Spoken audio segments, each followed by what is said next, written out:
अस्सलाम वालेकुम, सुबह बखैर, गुड मॉर्निंग। कैसे आप लोग? ठीक ठाक हैं? पिछला वीकेंड वाज वेरी हेक्टिक और बड़ा सनसनीखेज ये वीकेंड था, क्योंकि इस पूरे वीकेंड में हम लोग ये सिर्फ एनालाइज ही करते रहे कि कौन है ऐसी जमात जो कि अपनी हुकूमत, अपनी गवर्नमेंट फॉर्म करने जा रही है। 8 फरवरी को इंतखाबात और वो नताइज आए जो कि बहुत से लोग एक्सपेक्ट ही नहीं कर रहे थे। स्पेसिफिकली अगर मैं मुस्लिम लीग नून के हवाले से बात करूँ तो उनको ये लग रहा था कि इस पर, क्योंकि खुद मुस्लिम लीग नून की कायद मियां मोहम्मद नवाज शरीफ ये इलेक्शन कैंपेन जो है इसको रन करें, इसको हेड करें, तो उनको नताइज 2018 में होने वाले जो इंतखाबात थे उससे बेहतर मिलेंगे। बट ऐसा नहीं हुआ और उन्होंने देखा कि कैसे कैसे बड़े बुर्ज जो हैं वो उल्टे हैं। बड़ी सारी नसीहतें उनको भी थी, क्योंकि जब आप यूथ को, आप नौजवान नस्लों को अपनी कैंपेन्स का, अपनी पॉलिटिकल प्रोसेस का पार्ट नहीं बनाएंगे और आप उनको कॉर्नर करेंगे, then how would you expect कि ये यूथ आपके लिए निकलेगी और आपको वोट देगी। जब आपने उस यूथ को मुखातिब नहीं किया तो आपको कैसे लगता है कि ये यूथ आपके लिए निकल के कुछ सोचेगी और आपको वोट देगी। तो ये बहुत बड़ा सेटबैक था जो हमने देखा कि मुस्लिम लीग नून को इस हवाले से मिला। और साथ में और बहुत सारी हमने जो अच्छी चीज़ें देखी वो ये देखी कि एक तो जो जवान कैंडिडेट्स थे, जो नौजवान कैंडिडेट्स थे, उन्होंने जो सीनियर जो कैंडिडेट्स थे उनको बड़ा टफ टाइम देखा। ख़वातीन एक बहुत बड़ी तादाद में बाहर निकली और इस वोटिंग प्रोसेस का हिस्सा बनी। सबसे अच्छी बात ये थी कि चाहे गुस्से में, चाहे किसी ग्रीफ में, चाहे किसी बदला लेने की तड़प में, अवाम निकली है। और इन लोगों को, ये जो जवान हमारी नस्ल है, इनको और हमारी ख़वातीन को जो घरों में बैठी रहती हैं, कभी इस प्रोसेस का पार्ट नहीं बनती, उनको इस बात का यकीन हो गया कि उनका दिया हुआ एक वोट भी कितना मैटर करता है। सो जो सबसे खूबसूरत बात अगर 2024 के इलेक्शंस की लगती है वो ये थी कि लोग फाइनली निकले। और ये बहुत अच्छी बात थी कि लोगों में रियलाइजेशन हुई। अब जो नताइज आए वो ऐसे हैं कि हम सारे कंफ्यूज है कि भाई who is going to make the next government. लोगों को बिल्कुल समझ में नहीं आ रही कि कौन गवर्नमेंट बनाने जा रहा है। क्योंकि देखें, अगर हम देखें कि सबसे ज़्यादा पॉलिटिकल पार्टी कौन सी ऐसे जिसने सबसे ज़्यादा वोट लिए हैं, तो मुस्लिम लीग नून की है, क्योंकि वो पॉलिटिकल पार्टी की फॉर्म में है।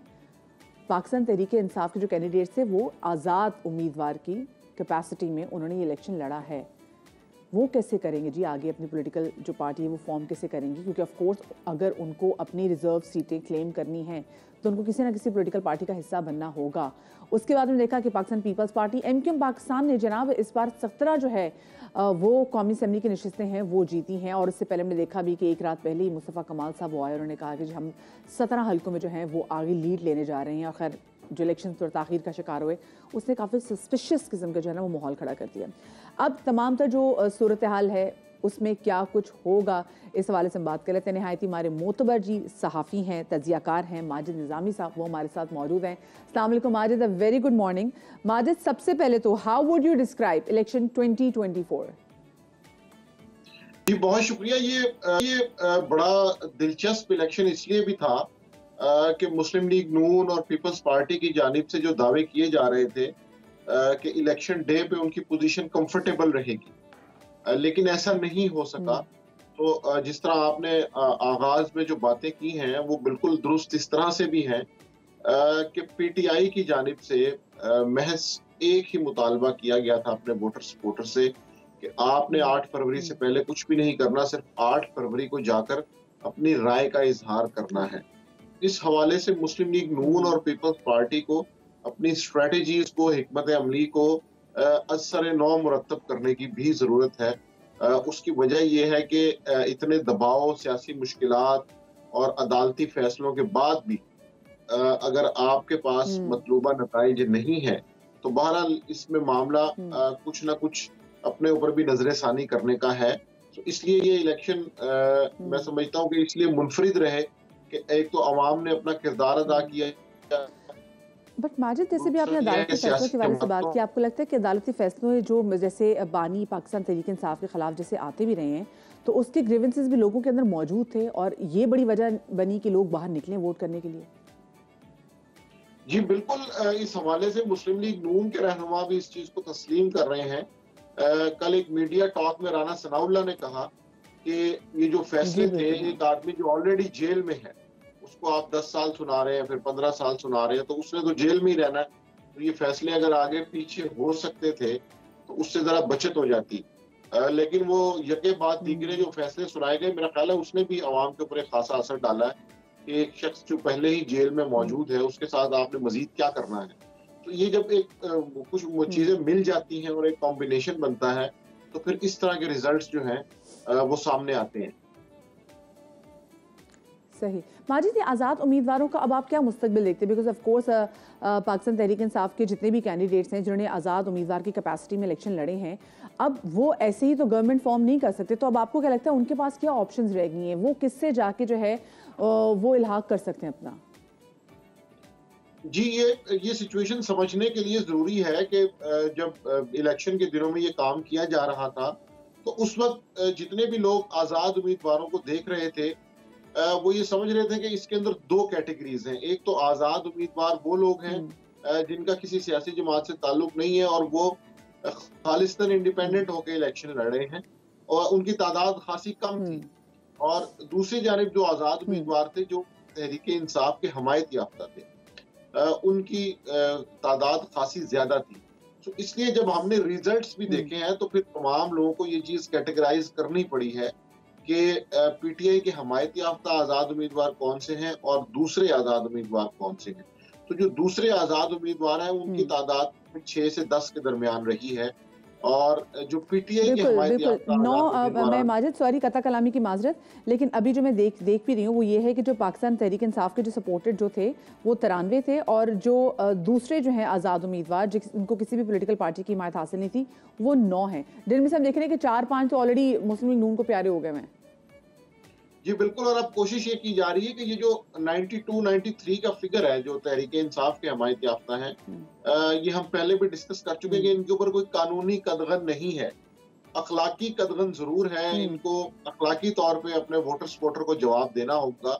कल हमने देखा कि लाहौर में वसीम कादिर ने मुस्लिम लीग नून में शमूलियत इख्तियार की। अब कानूनी तौर पे तो वो सेफ प्ले कर रहे हैं, उनके पास कोई ऐसी जवाबदेही का मसला नहीं होगा। लेकिन जब वो अपने हलके में अपने सपोर्टर्स के पास जाएंगे जिनका वोट लेके वो आए हैं, मुस्लिम लीग नून के कैंडिडेट को हरा के आए हैं, तो वहां पे बहरहाल उन्हें तनकीद का सामना करना पड़ेगा। अब देखना ये है कि अभी एक और जो स्ट्रेटेजी बनाई जा रही है वो ये है कि अगर मुस्लिम लीग नून और पीपल्स पार्टी की अंडरस्टैंडिंग नहीं होती तो कुछ आप जिस तरह पीपल्स पार्टी पैट्रियट का एक ग्रुप बना था, इसी तरह तहरीक इंसाफ के आजाद उम्मीदवारों के अंदर से कुछ लोग हुकूमत में शामिल किए जाए। ओके अच्छा माजिद, आपको पाकिस्तान पीपल्स पार्टी की पोजीशन कैसी लग रही है? बिकॉज उनकी इतनी इंटरेस्टिंग पोजीशन है कि अगर जिसने भी हुकूमत फॉर्म करनी है उसको at any cost Pakistan Peoples Party को अपने साथ मिलाना ही होगा, मगर मुस्लिम लीग नून चाहे अगर एमक्यूएम पाकिस्तान को भी साथ मिला लेती है, साथ में और दूसरे आज़ाद उम्मीदवारों को भी मिला लेती है, लेकिन जब तक वो पाकिस्तान पीपल्स पार्टी को अपने साथ नहीं मिलाती वो हुकूमत फॉर्म करने की पोजीशन में नहीं आती। जी बिल्कुल, ये जो इस टाइम सिनेरियो बन रहा है इसको हम जरूर डिस्कस करेंगे। एक तो ये है कि जो सबसे आसान और सबसे प्रैक्टिकल सोल्यूशन है वो ये है कि मुस्लिम लीग नून और पीपल्स पार्टी मिलकर हुकूमत बना लें। लेकिन उस हुकूमत का बोझ कौन उठाएगा ये एक अहम सवाल है, क्योंकि गुज़िश्ता 16 माह की जो पीडीएम की हुकूमत थी उसके बाद जो नताइज सामने आए हैं उसके ऊपर तबसरा करने की मेरा ख्याल जरूरत नहीं है। और लोग ये समझ रहे हैं कि अगर पीडीएम पार्ट 2 बनेगी या पीडीएम 2.0 बनेगी तो फिर उसके अंदर फैसला साजी की सूरत हाल क्या होगी। इसमें कोई शक नहीं कि पीपल्स पार्टी ने बहुत अच्छा परफॉर्म किया है और इंटीरियर सिंध के अंदर उनके खिलाफ कोई उम्मीदवार नहीं जीत सका, जबकि शहरी सिंध के अंदर भी उनकी सीटें बढ़ रही हैं। तो इस वक्त मेरा ख्याल है लेन देन और सियासी बारगेनिंग में पीपल्स पार्टी बहुत आगे नजर आती है और वो इस टाइम अपने तमाम मुतालबात मनवा सकते हैं, क्योंकि मुस्लिम लीग नून के पास एक ऑप्शन ये है कि वो या तो पीपल्स पार्टी से मिल जाए, दूसरी ऑप्शन ये है कि वो एमक्यूएम और तमाम छोटी जमातों को मिला के इलेक्शन से आगे निकलते हुए हुकूमत की तरफ जाए, लेकिन वो भी पॉसिबल नहीं है। वो नंबर तकरीबन 40 के आसपास बनता है, तो वो 40 के साथ उन्हें हुकूमत बनाना मुश्किल होगा। तो इसलिए या तो उन्हें आजाद तहरीक इंसाफ के आजाद उम्मीदवारों के अंदर से एक ग्रुप निकालना पड़ेगा, तो या फिर उन्हें पीपल्स पार्टी के साथ डील करनी। चले जी, ये तो अब क्या मुस्लिम लीग नून सोचने जा रही, तो मुस्लिम लीग नून की जो नुमाइंदे उनसे पूछे थे। थैंक यू सो मच जी। हमारे साथ मौजूद थे माजिद निज़ामी और हमारे साथ मौजूद मुस्लिम लीग नून की रहनुमा Azma Bukhari. Azma, very good morning. ये बताइए कि अभी तमाम तर लोगों की और अवाम की नज़रें भी अब इसी बात पर हैं कि ठीक है मुस्लिम लीग नून ने एज ए पोलिटिकल पार्टी सबसे ज़्यादा वोट जीते हैं, लेकिन अब हुकूमत बनाने के लिए मुस्लिम लीग नून क्या सोच रही है और किसको अपने साथ शामिल करने के बारे में सोच रही है, गौर करी है? गुड मॉर्निंग दिया, thank you very much and sorry for my voice cause ये अभी 3-4 दिन से यही चल रहा है। जी, हम सुन रहे थे आपकी आपके जलसे सारी पॉलिटिकल टॉक सुन रहे थे। Thank you very much. जहाँ तक आपके सवाल का ताल्लुक है, देखिए अल्लाह का करम यह है कि मुस्लिम लीग नून बड़ी अक्सरियती पार्टी बन के सामने आई है। नेशनल असम्बली हो या प्रोविंशियल असम्बली पंजाब की हो, पंजाब में तो हमें किसी की ज़रूरत नहीं है एज सच। हम अकेले हुकूमत बनाने की पोजीशन में है, जो इंशाल्लाह ताला एक मजबूत एक मुस्तहकम हुकूमत हम बनाने जा रहे हैं पंजाब असम्बली के अंदर। जहाँ तक ताल्लुक है वफाक का, तो मियां नवाज शरीफ साहब को अगर आपने 21 अक्टूबर की भी तकरीर सुनी हो या उसके बाद भी, वो हमेशा ये बात कहते चले आए हैं कि इस मुल्क को क्राइसिस से निकालने के लिए, इस मुल्क के लिए काम करने के लिए हम सबको मिलकर एफर्ट्स करने की ज़रूरत है। जितने चैलेंजेस हैं, जितनी पाकिस्तान की आवाम की परेशानियां हैं, उसको मिल के हल करना है। और ये दंगे फसाद, ये रोड के ऊपर तमाशे लगाना, इससे पाकिस्तान मजीद जो है वो बुरे हालात में जा सकता है और पाकिस्तान को एक मुस्तहकम हुकूमत की ज़रूरत है। इसलिए हम सबसे बात कर रहे हैं, सबके साथ जो है वो बातचीत चल रही है, लेकिन इसका आउटकम क्या आएगा इसके लिए आपको कुछ दिन का इंतजार करना पड़ेगा। सही। अच्छा अस्मा, मुझे बताएं कि पाकिस्तान पीपल्स पार्टी, क्योंकि उनकी जो अभी मैं माजिद से भी ये बात करी थी कि उनकी पोजीशन बहुत ज़्यादा इंटरेस्टिंग है और अगर आप अपनी विफाक में पोजीशन और हुकूमत बनाना चाहते हैं तो पीपल्स पार्टी के सपोर्ट के बगैर ये मुमकिन नहीं है। तो आप लोगों की मुलाकात भी हुई है, स्पेसिफिकली पाकिस्तान पीपल्स पार्टी से जरदारी साहब से मुलाकात हुई है, बिलावल भुट्टो जरदारी साहब से मुलाकात हुई है, तो कितने कभी इम्कानात है कि दोनों साथ मिल के बैठ जाएंगे? देखिए, पीपल्स पार्टी भी एक फेडरेशन की पार्टी है और उसके भी बहुत स्टेक्स हैं इस पूरे निज़ाम के अंदर भी। इस पूरी पार्लियामेंट की हमेशा सॉलिडिटी की उन्होंने बात की है। वो आम आदमी के मसाइल की पे कंसर्न हमेशा रहे हैं। सो ये उनकी भी अब नेशनल से रिस्पॉन्सिबिलिटी है कि वो ये एक हंग पार्लियामेंट टाइप जो है वो चीज़ बनी है। ये कोई आइडियल सिचुएशन तो नहीं है, लेकिन अब इस मुल्क को, इस निज़ाम को आगे चलाने के लिए सबको साथ बैठना होगा। और कल बड़े अच्छे नोट के ऊपर ये मुलाकात हुई है, जिसके ऊपर आज सीईसी है पीपल्स पार्टी की, और उनकी जो है वो जाहिर अपनी सीईसी से मशवरा और जो गाइडलाइन है वो लेना चाहते हैं। सो देखते हैं कि आज इनकी सीईसी क्या फैसला करती है। सही। अस्मा, कितने आज़ाद उम्मीदवारों से आप लोग राब्ते में हैं? बहुत सारों से। ये तो बता दें कि टोटल कितने भी ज्वाइन कर चुके हैं और कितने मजीद ज्वाइन करना चाह रहे हैं? सस्पेंस रहने दो ना बतिया, ऐसे कैसे मजा नहीं आएगा। मतलब मैं हैरत की बात यह है कि वो पार्टी जो वो आज़ाद उम्मीदवार जो पीटीआई पैक्ट, खैर एक नई टर्मिनोलॉजी निकली है इस दफा आज़ाद उम्मीदवारों के लिए। हमारे जब सेनेट के इलेक्शन थे, हमारे लोगों को तो पीएमएलएन पैक्ट किसी ने नहीं कहा था, बरल वो सारी दुनिया को बीच में शामिल करके वो हुकूमत बनाने चले थे। और आलम यह है कि उनके जो बहुत सारे लोग हैं वो दंगा फसाद की सियासत नहीं चाहते। वो अपने कॉन्स्टिट्यूएंसी के लोगों का भला चाहते हैं। वो चाहते हैं कि पाकिस्तान के लोगों के मसाइल पार्लियामेंट के अंदर हल हो। वो पार्लियामेंट को मजबूत करना चाहते हैं। लेकिन ये दंगा फसाद, फितना फसाद पार्टी जो है, ये अपने फसाद के जो प्रोजेक्ट है उससे बाज नहीं आती। सो लोग जो है, ये बड़ा क्लियर है उनके लिए फैसला करना कि वो मुल्क को आगे ले जाने की जो है वो तरफ साथ खड़े होंगे या वो मुल्क को डिस्टेबलाइज करने की किसी एक और साजिश का हिस्सा बनेंगे। तो इसके लिए मुझे नहीं लगता कि बड़ी तादाद जो है वो पाकिस्तान के खिलाफ, पाकिस्तान की पार्लियामेंट के खिलाफ खड़ी होगी। बहुत सारी तादाद जो है वो इंशाल्लाह ताला पार्लियामेंट के साथ होगी। अच्छा अस्मा, आपने पंजाब हुकूमत के वाले से बात की कि पंजाब में आप अपनी गवर्नमेंट फॉर्म करने जा रहे हैं, लेकिन मुझे बताएं कि पंजाब में मुस्लिम लीग नून आज़ाद उम्मीदवारों के साथ ही हुकूमत बनाना चाहेगी या पाकिस्तान पीपल्स पार्टी को भी अपने साथ शामिल करेंगी पंजाब असेंबली में भी? देखिए, अभी तक हमारा नंबर 155 पे पहुंच चुका है मदिया, और वो जो है वो हमने वो नंबर एक्सपीरियंस वाला हासिल कर लिया है। लेकिन पीपल्स पार्टी अगर वफाक में हमारे साथ बैठती है, जिसके बहुत सारे चांसेस हैं, तो फिर जाहिर है वो ये चाहेंगे कि उनकी 10 सीटों को जो है वो यहाँ पंजाब में फेवर मिले। और पंजाब में चूंकि उनके फुटस्टेप्स उस तरह से मजबूत नहीं है, तो उनको गवर्नमेंट की सपोर्ट चाहिए होगी। तो मुझे लगता है कि जो फॉर्मूला वफाक में बनेगा वो उसको नीचे पंजाब में भी उसको रेप्लिकेट किया जाएगा।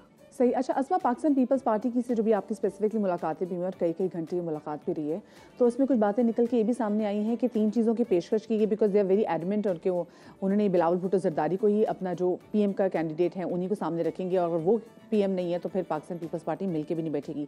और आप लोग की जानिब से 3 चीज़ें उनको ऑफर की गई हैं कि चेयरमैन सेनेट उनको और स्पीकर उनको कहा गया, और साथ में आप मेरे ख्याल से वज़ीर आला, कोई वाकई ऐसी कोई चीज़ हुई है?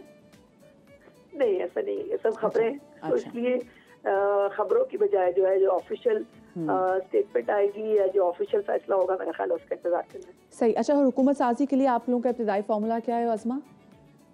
ये भी मीडिया में अभी शेयर नहीं कर सकती, बिकॉज ये बहुत सारी चीजें, आपको पता है कि मुख्तलिफ पोलिटिकल पार्टी से मुख्तलिफ बातचीट हो रही होती है, मुख्तलिफ फार्मूला डिस्कस हो रहे होते हैं, तो वो सब प्री मैच्योर होता है। ये जब तक कोई चीज फाइनल ना हो जाए, उसको कम से कम मैं तो एज अ स्पोक्स पर्सन मैं नहीं समझती कि मुझे करना चाहिए। सही, ठीक है। थैंक यू सो मच जी, मुस्लिम लीग नून की नुमाइंदा और representative, and get well soon Azma. Azma हमारे साथ मौजूद थे। अज़मा बुखारी, बता लीजिए कि एग्जैक्ट लीग नून का क्या स्टांस है, कहाँ पे वो स्टैंड कर रही है और आगे वो क्या चीज़ें प्लान कर रही है। मुझे एक छोटी सी यहाँ पे ब्रेक लेनी है, ब्रेक के बाद हाजिर होते हैं, कहीं मत जाइए।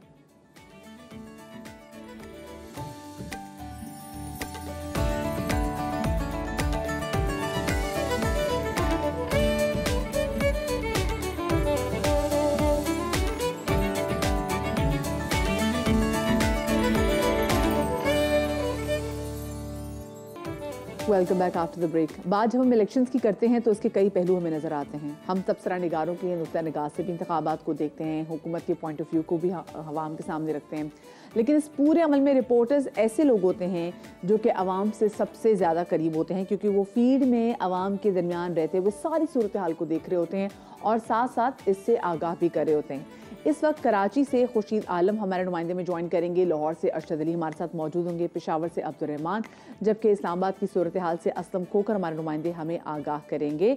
आप चारों का बहुत शुक्रिया। सबसे पहले तो मैं खुर्शीद भाई आपकी तरफ आऊँगी। आप मुझे बताएं कि इलेक्शन का मरहला तो गुजर गया, अब आपके शहर की क्या सूरत हाल है?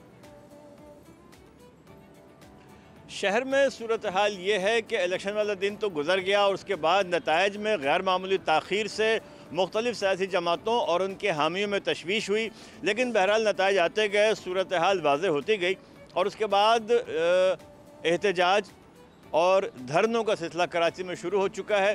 गुज़िश्ता रोज़ भी जमात इस्लामी ने शहर के 8 मकामात पर एहतजाजी धरना दिया।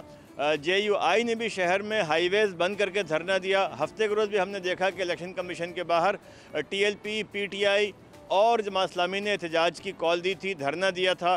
तो गर्ज़ ये सिलसिला शुरू हो चुका है, लेकिन बहरहाल अब जो उम्मीदवार आ चुके हैं मैदान में, उनका ये कहना है कि वह आम की खिदमत करेंगे और ज़ाहिर है कि जिनको शिकस्त हुई है उनके सामने ऑप्शंस है कि इलेक्शन कमीशन में रुजू करें, इंतखाबी उज़्रदारी दायर करें और उसके बाद अगले मराहिल तक जाएँ। लेकिन जो सबसे बड़ा मसला है वो ये है कि आवाम की तवक्कुआत क्या हैं।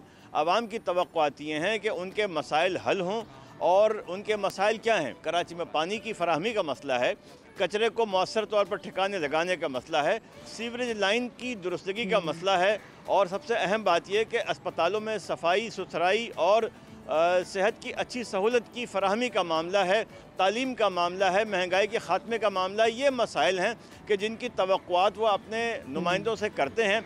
इस पूरे मामले में चूँकि कराची की सबसे बड़ी जमात बनकर MQM एक बार फिर उभरी है और उसका शिकवा ये था कि 2018 में उसका मैंडेट छीन लिया गया था। अब जबकि उनको एक मरतबा फिर मैंडेट दे दिया गया है या मिल गया है, तो अब ये उन पर बड़ी जिम्मेदारी है। और इसी हवाले से खालिद मकबूल सिद्दीकी ने कल अपने ख़िताब में कहा कि जो लोग अपना काम नहीं करेंगे, जो MNA MPs अवाम में नहीं जाएंगे, रब्ता नहीं रखेंगे उनसे, उनके मसाइल हल नहीं करेंगे, वो घर जाएंगे। तो यकीनन इस हवाले से ये चीज़ें सामने आ चुकी हैं। चंद रोज़ बाकी रह गए हैं, हलफ बर्दारी भी हो जाएगी। हुकूमत साजी का मरहला अलबत्ता भी वफाक में दरपेश है।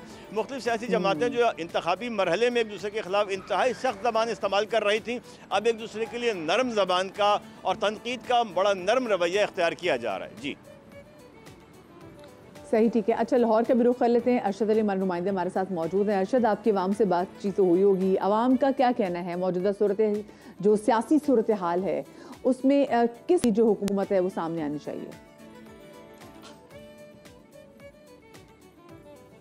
अब आवाम ने जो है वो अपने नुमाइंदे मुंतखब कर लिए हैं। नताइज के ऊपर जो है वो कुछ उम्मीदवारों की हामियों को और उम्मीदवारों को तहफ़्फ़ुज़ात हैं, मगर जो है वो जो आवाम की इस वक्त जो अपनी उम्मीदें हैं अपने नुमाइंदों से, उनसे जो है वो साफ़ पानी का मसला है। अगर लाहौर की बात करें तो यहाँ पर जो है वो ट्रैफिक का इशू है, और इसके अलावा तालीम का जिस तरह जो है वो बताया गया, तालीम का इशू है। सबसे बेसिक जो है वो चीज़ महंगाई है। महंगाई जो है वो काफ़ी ज़्यादा हो चुकी है 2022 के बाद, जिसका जो है वो आवाम को सख्त जो है वो सामना भी है। और उसके बाद जो है वो बेरोज़गारी के हवाले से जो है वो उनका ये कहना है कि उनके तालीम याफ्ता बच्चे जो है वो बेरोज़गार फिर रहे हैं और उनको रोज़गार नहीं मिल रहा।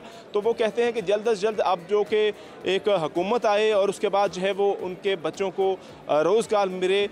उन्होंने जिन नुमाइंदों को वोट दिया है वो अब नुमाइंदे जो है वो असम्बली में उनकी आवाज़ हकीकी मायनों में जो है वो पहुँचाए। इसके साथ साथ उम्मीदवारों से अगर हम बात करें तो उम्मीदवारों से जो बात हुई है तो उनका ये कहना है कि ये जो हम मुंतखब हो चुके हैं ये इतना आसान नहीं है, अब हुकूमत करना इतना आसान नहीं है, चूँकि आवाम की हमसे तवक्कुआत बहुत ज़्यादा हैं। अब अगला चूँकि उनका सियासी कैरियर है, अगला इलेक्शन भी उन्होंने लड़ना है, तो इस हवाले से उनका ये कहना है कि हम चूँकि कोशिश करेंगे अपने हल्के के जो बुनियादी मसाइल हैं, जो कि उन्होंने अपने मंशूर के हवाले से और इसके अलावा हल्कों के दौरे जब किए हैं, जो वोटर्स से वादे किए हैं, उसमें जो है वो काफ़ी हद तक जो है वो कोई ना कोई अपने हल्के के वोटर्स को रिलीफ फ्राहम करें, इस हवाले से उनका ये कहना है। इसके अलावा जो है वो अब ताज़ा तरीन जो सूरत हाल है लाहौर की, यहाँ पर उम्मीदवारों के जो डेरे हैं, जहाँ जो उम्मीदवार जो है वो मुंतखब हो चुके हैं, वहाँ पर जो है वो मुबारकबाद देने का सिलसिला जारी है। जो उनके धड़े हैं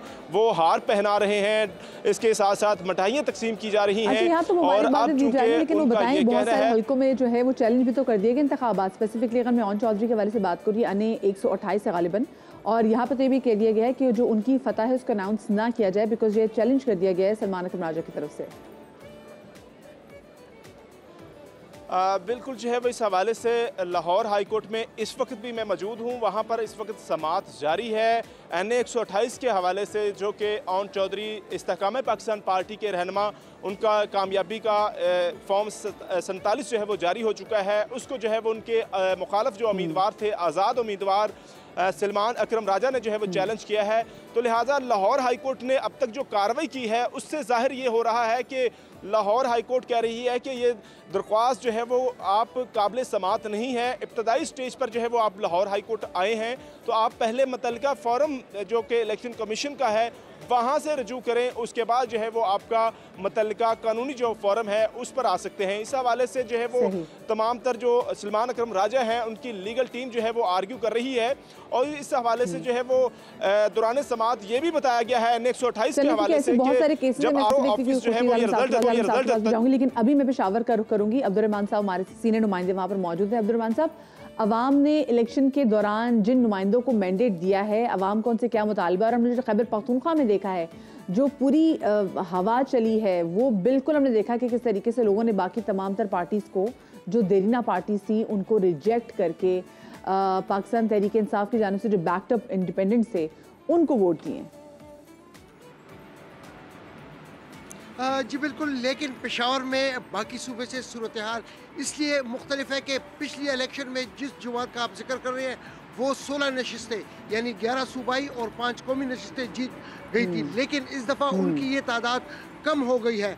वो सिर्फ 4 कौमी जीती हैं और 5 जो है सूबाई जीती हैं। तो इसलिए उनके 8 जो उम्मीदवार हैं, 7 जो सूबाई असम्बली के हैं और 1 कौमी असम्बली से जो उनको उम्मीदवार है, वो उन्होंने आज पेशावर हाई कोर्ट का रुख किया है और आज उनकी सुनवाई होगी। उनका ये इल्ज़ाम है कि फॉर्म 45 में वो जीत चुके थे, जबकि फॉर्म 47 में उनको हराया गया। लेकिन ये भी कहा जा रहा है कि बड़ी तादाद में फॉर्म 45 जो है उसकी नकल भी सोशल मीडिया पे जारी की गई थी, तो उसी बुनियाद पे वो आज वहाँ पर गए हैं। लेकिन इलेक्शन है, ये अभी इंतखाबी उज़रदारियाँ और जो अदालती जंग है वो तो होते रहेंगे। लेकिन जहाँ तक आपने कहा है कि जो नए वो आए हैं पार्लियामेंट के मेंबरान, सूबाई असम्बली के मेंबरान, उनसे अवाम की तक़व्वुआत क्या है, खैबर पुख्तनख्वा के अवाम का सबसे बड़ा मसला जो है वो अमन व अमान है। यहाँ के सूबे के जो अवाम हैं वो अमन चाहते हैं और रोज़गार चाहते हैं। जहाँ महंगाई जो है वो रोज़गार के बाद सबसे बड़ी जो है एक मसला है। न सिर्फ गैस बिजली के बिल जो है वो शहरी बर्दाश्त से बाहर हैं, वो जवानी कर रहे हैं और लोग जो है ना वो काफ़ी तंग है इनसे। इसी तरह जो रोज़मर्रा अशिया है खुर्दोनोश उनके से भी वो काफ़ी तंग है। और ये उनका एक ही डिमांड है कि उनके जो मुंतखब नुमाइंदे हैं वो खुदारा उनकी जो रोज़मर्रा ज़िंदगी है उसको आसान बनाएं। एक्शन जरूर है, लेकिन मुझे अब्दुर्रहमान साहब एक बात बताइएगा। मैं स्पेसिफिकली देख रही हूँ कि अगर मैं खैबर पख्तूनख्वा में जो आज़ाद उम्मीदवारों की पोजीशन देखूँ तो तकरीबन 84 सीट्स उनके पास है। अब ये तमाम तरह आज़ाद उम्मीदवार ये किस तरीके से अपनी गवर्नमेंट जो है वो खैबर पख्तूनख्वा के सूबे में फॉर्म करेंगे और ये किस पार्टी से खुद को जाके मिलाएंगे? जी अभी तक ये फैसला नहीं हो सका है और इस वक्त 2-3 खबरें आई हैं लेकिन वो कंफर्म नहीं है। जमात इस्लामी से जो यहाँ पर साबिक उनके तर्जुमान थे बैरिस्टर सैफ, उनका जो सियासी कमेटी के इंचार्ज हैं बहरुल्लाह, उनसे रब्ता हुआ है। लेकिन मरकज़ी जो बैरिस्टर गोहर हैं वो इसकी तरदीद कर चुके हैं।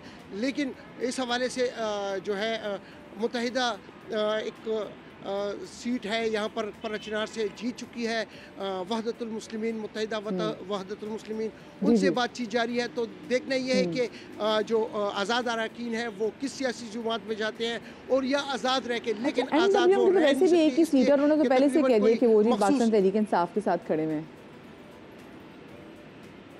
जी बिल्कुल, लेकिन ये सियासी बातें हैं जो कि कहते कुछ हैं करते कुछ हैं। ये माजी में भी हमने देखा, आपने इंतखाबी मुहिम के दौरान भी देखा और आज जो सुबह जो है बिलावल और शहबाज शरीफ को गले मिलते भी देखा।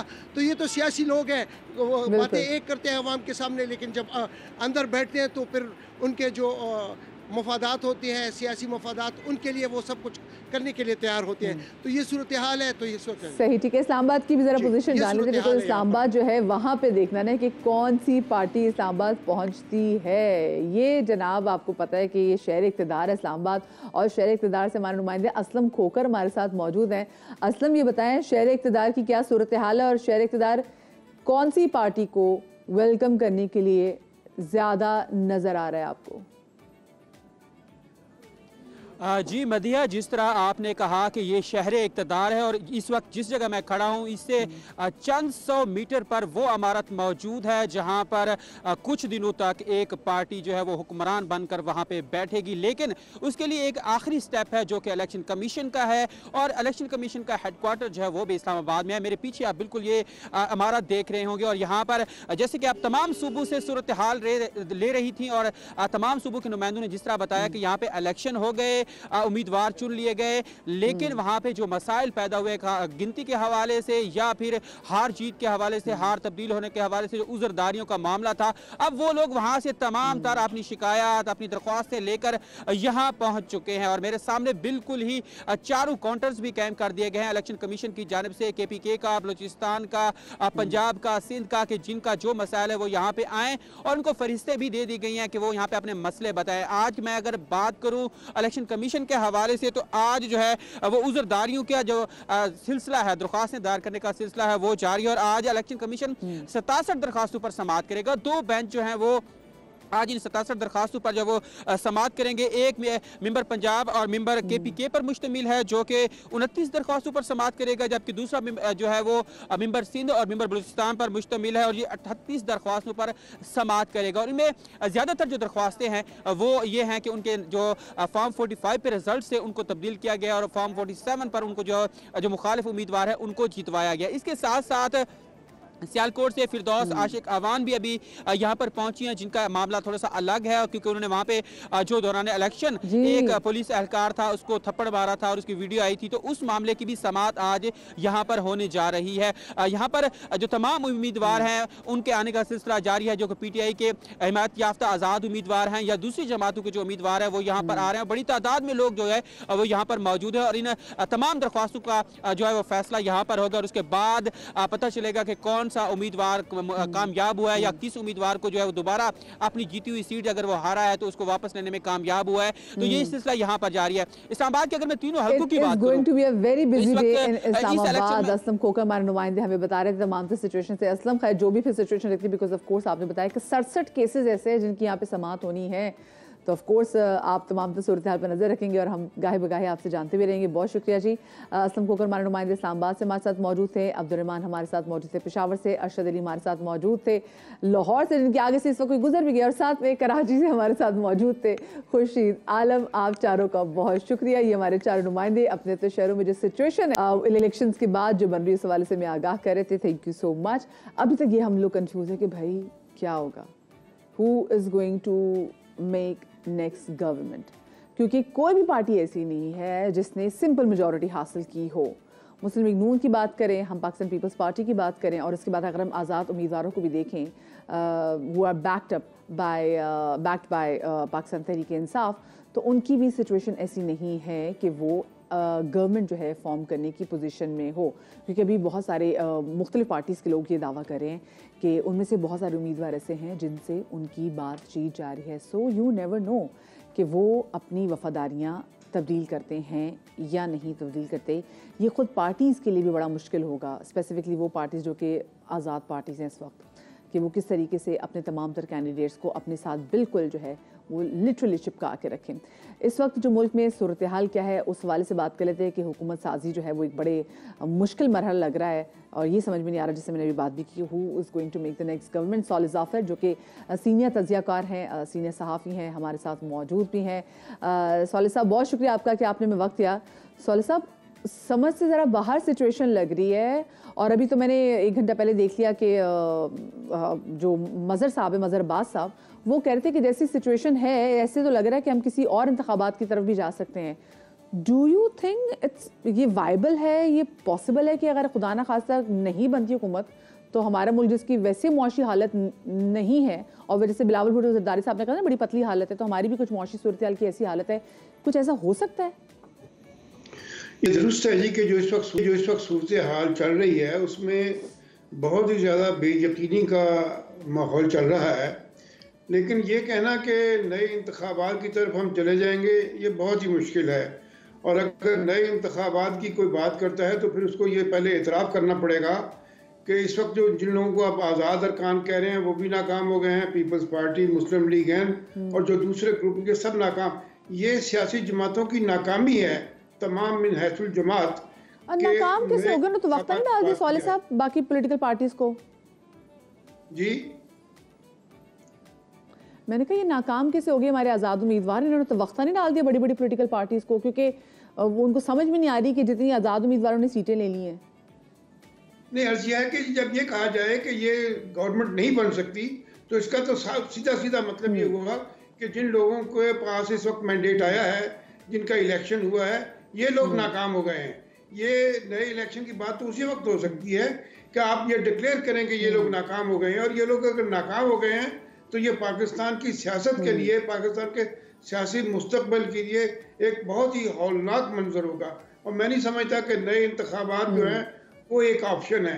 ये ठीक है, जिस तरह के बात आपने हवाला किया मज़हर अब्बास साहब का कि उनका खदशा अपनी जगह दुरुस्त है। ये बड़ी एक्यूट सिचुएशन होगी कि नए इंतखाबात की बात की जाए। अभी तो एफर्ट्स ही नहीं हुई, अभी तो ये किसी ऊंट करबट ही नहीं बैठा कि जो इस वक्त गुफ्तगू चल रही है, बातचीत चल रही है। इंतखाबात के नताइज का नोटिफिकेशन नहीं हुआ, ऐलान नहीं हुआ, असम्बलियाँ इकट्ठी नहीं हुई, और उससे पहले ये सलाह मशवरा जारी रहेगा, और इस दौरान क़यास आराइयाँ होती रहेंगी।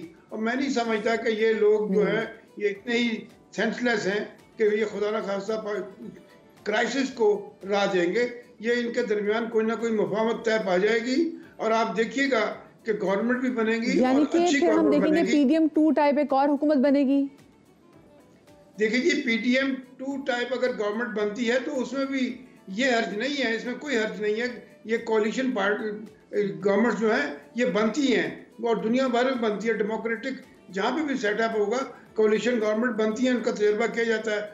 खुद हमारे पड़ोस में इंडिया में एक वहाँ जो यूनियन गवर्नमेंट है उसके सिवा तो वहाँ बेशतर जो सूबे हैं, स्टेट्स हैं, वहाँ पे कोलिशन गवर्नमेंट चल रही हैं और पाकिस्तान में भी इसका तजर्बा हुआ है। लेकिन हमें ज़रा कोलिशन गवर्नमेंट से पीटीएम का जो लफ्ज़ है इससे कोई थोड़ी सी घबराहट सी होने लगती है, इसलिए कि जो पिछले 16 महीने की हुकूमत थी वो एज सच इतनी बुरी हुकूमत नहीं थी। मैं आपको अर्ज करना चाहता हूँ, अगर आप संजीदगी से तजिया करें, उस गवर्नमेंट को जो असासे के तौर पे मिला था वो जो मालियाती बहरान, उसकी वजह से उस 16 महीने की हुकूमत को, उस 16 महीने की हुकूमत ने सबसे कमाल का काम ये दिखाया है कि उसने मुल्क को डिफॉल्ट होने से बचाया है। ये नहीं बात, बाकी ये है कि ये माली माशी मामलात जो हैं, मुश्किलात ये चल रही हैं।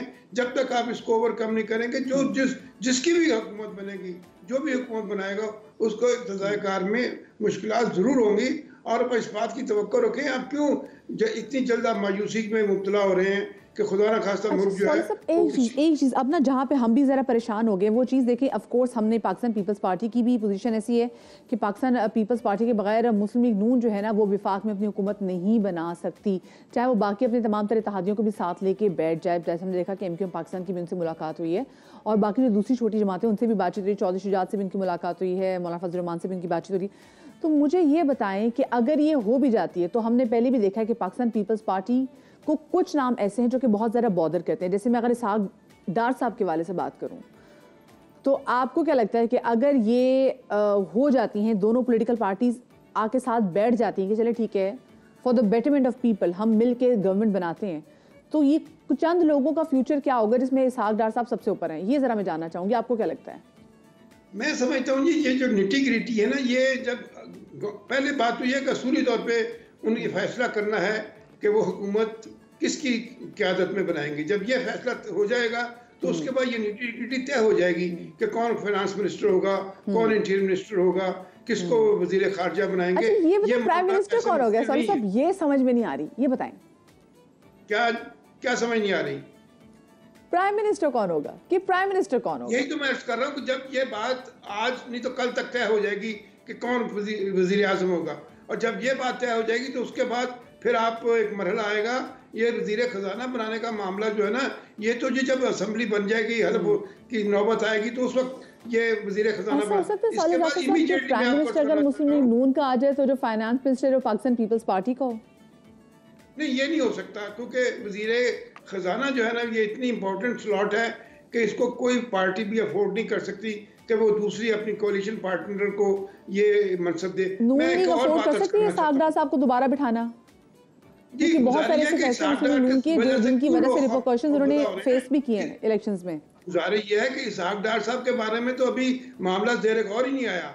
अभी तो पहले गवर्नमेंट्स का आपस में, ये पार्टियों का आपस में तय होना है कि किसको गवर्नमेंट बनानी है। एक मैं छोटा सा नुक्ता आपकी खिदमत में अर्ज करना चाहता हूँ कि ये हुकूमत साजी से फौरी बात बहुत बड़ा मसला जो होगा वो होगा सेनेट का इलेक्शन, और उससे भी बड़ा मसला है कि आपको अगले महीने की 8 तारीख तक नया सदर मुंतखब करना है, और नया सदर मुंतखब करने के लिए बहुत जरूरी है कि ये जो असम्बलियाँ हैं ये इन प्लेस आए, और उसके बाद ये सेनेट का इलेक्शन करें, और उसके बाद सदर का चुनाव करें। तो गुजारिश है कि टाइम इनके पास चले सर, इससे अभी आप देखा कि आज का दिन और कल का दिन बड़ा इंपॉर्टेंट है, उससे देखते हैं क्या सिचुएशन निखर के सामने आती है। बहुत शुक्रिया जी, सीनियर तजिएकार सीनियर सहाफ़ी मोहम्मद सालिह जाफर साहब हमारे साथ मौजूद थे। Will take a short break here, हमारे साथ रहिएगा।